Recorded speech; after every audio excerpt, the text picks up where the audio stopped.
All right, so Neuralink, huh? You've sent us a ton on this Elon Musk thing, this whole brain-computer interface. And I gotta say, even just reading the headlines, it's like exhilarating and kind of creepy all at once. Where do we even start? Well, what's so fascinating, I think, is, this idea of plugging our brains into computers. It's been science fiction for so long. Yeah. But Neuralink is really trying to make it a reality right now. And they're talking about some pretty amazing possibilities like curing diseases, enhancing our abilities. I mean, the potential is huge. Right, like straight out of the Matrix, but Yeah. hopefully less dystopian. Though some of the articles you sent do get into the potential risks, right? Like the security risks, the ethical dilemmas. We're talking about messing with the human brain here, which seems like a pretty big deal. Yeah, for sure. And those are exactly the conversations we need to be having, right? Before this tech gets so advanced, so embedded in our lives that, well, we can't really put the genie back in the bottle. Exactly. So before we get into all that, how about a quick refresh? What exactly is Neuralink? Paint us a picture. So basically, Neuralink is building a device. They call it the link. It's tiny. And it gets implanted, surgically implanted, I should say, under your skull. And the goal is to create direct connection between your brain and, well, pretty much any digital device you can think of.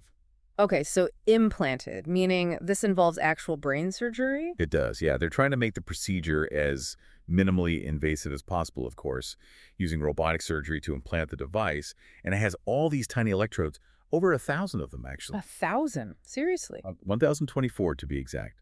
And they're placed very precisely to minimize damage to the brain. But the point is, these electrodes are designed to interact with your brain's electrical signals. So the electrodes are basically listening in on our brain activity, but how do they actually hear our thoughts? It's all about electrical signals. Our brains use them to communicate. Every thought, every feeling, every movement, it all starts with these tiny electrical impulses. And Neuralink's electrodes are sensitive enough to pick up on those signals, decode them, and then And then what? So I think about writing an email. What happens next? that's where the Neuralink chip comes in. It's also implanted. And it takes those raw electrical signals, processes them, basically translates them into something a computer can understand. And then it sends that information wirelessly via Bluetooth, actually to an external device, like your phone or computer. Wait, Bluetooth, like the same thing that connects my headphones? That's right. Though I'm sure they have some serious security protocols in place. It's not your average Bluetooth connection. I should hope not. But still, that wireless transmission, relying on software to interpret those brain signals, it all seems a little, I don't know, vulnerable, right? Yeah, you're hitting on a key point there. And it all comes down to how this software actually works. You see, it relies on these things called APIs, application programming interfaces. Basically, they act like messengers, letting different parts of the system talk to each other. So like a digital middleman between my brain and whatever device I'm trying to control. Exactly. And any middleman can be, shall we say, persuaded to share information they shouldn't, or worse. Which is where this whole idea of neurosecurity comes in. Like, we need to protect our brains from hackers now. Exactly. It's a whole new frontier in cybersecurity, Mhm. and it's getting a lot of attention, and for good reason. I mean, if our brains are online, they're potentially vulnerable, just like any computer. Hackers find a way to exploit those APIs, and, well, let's just say it's not good. Okay, so let's say a hacker gets past the security. Worst case scenario. What could they actually do? Well, I mean, forget selling your credit card number. This is your brain we're talking about. Okay, hold on, hold on. What exactly does that even mean? Like hacking my brain? What are we talking about here? Well, think about it. All those fears, those secret desires, your memories, everything that makes you you, it's all up there.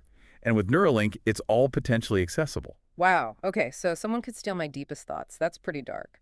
But what about controlling what I do? You mentioned that too. Like, that's some real Manchurian candidate stuff. Right.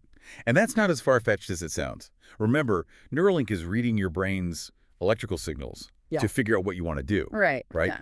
But what if a hacker found a way to kind of inject their own signals? Wait, so they could, like, make my arm move or... Or make you hit the brakes in your self-driving car? Or not hit the brakes?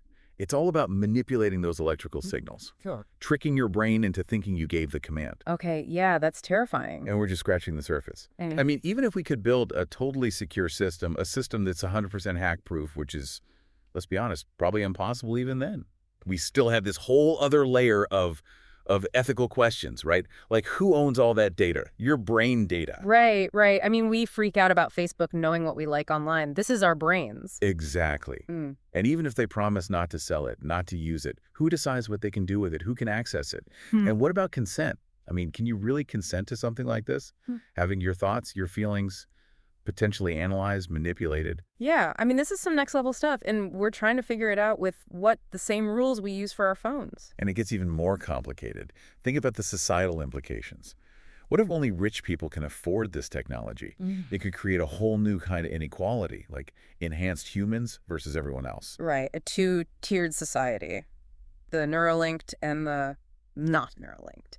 And honestly, can we trust these corporations to even care? I mean, they're in it for the money, right? Profit over people. Isn't that how this always goes? It's a valid concern. But, okay, let's not get too bogged down in the dystopian possibilities here. Oh, so there's a silver lining. I think so, yeah. I mean, the risks are real, but so are the potential benefits. And there are people, really smart people, working on solutions to these problems. Okay, so there's hope. Give me some good news here. What are some of the things these brilliant minds are working on to help us avoid the Neuralink apocalypse? Well, for starters, on the tech side, there's this thing called homomorphic encryption. It's really complicated, but basically it would let them process your brain data without actually, decrypting it. So it's like my thoughts are locked in a safe even while Neuralink is using them. Kind of, yeah. It's like they can work with the data, but they can't actually see it. Okay, that's kind of blowing my mind a little, but I'm going with it. Mm. But what about, hackers trying to mess with those signals like we were talking about before, injecting false information, that sort of thing? Right. So for that, you've got things like differential privacy. Mm-hmm. It's where they add a little bit of like statistical noise to the data. Not enough to mess with the actual processing, but enough to make it really hard for hackers to isolate and manipulate individual signals. So it's like putting up a smokescreen around my thoughts. In a way, yeah. A digital camouflage for your brainwaves. Okay, I'm starting to feel a little better about all this. But even with all those safeguards, there's still that ethical minefield, right? We don't want Neuralink creating a society of haves and have-nots, or becoming a tool for, I don't know, thought control, big brother, that sort of thing. Absolutely. And this is where, technology alone can't solve the problem. We need strong ethical guidelines, regulations even. Maybe something like, I don't know, independent AI ethics boards to oversee all this, make sure it's being developed responsibly. Yeah, with people from all walks of life, not just the tech geniuses, but ethicists, philosophers, people who understand the potential impact on society. And transparency is key, Yeah. both from the companies developing this technology and, frankly, from governments. We need to be able to trust that they're looking out for our best interests, not just their bottom line. 100%. And that's where I think conversations like this come in, right? The more we talk about this stuff, the more aware we are as a society, the better equipped we are to make informed decisions, to demand better from our leaders, from these companies. Right. Public discourse is critical. We can't just bury our heads in the sand and hope for the best. For all the scary what ifs, I still can't help but be excited about the possibilities here. I mean, imagine a world without Parkinson's, Alzheimer's, paralysis. That's incredible. Yeah, it's mind-blowing, and I think that's the key takeaway here. It's not about being blindly optimistic or hopelessly pessimistic. It's about being cautiously optimistic, recognizing the potential for both good and bad, and then doing everything we can to steer this technology in the right direction.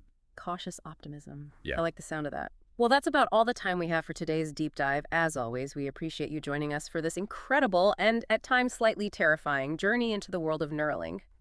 And until next time, remember, the future is not pre-programmed. It's up to all of us to write the code.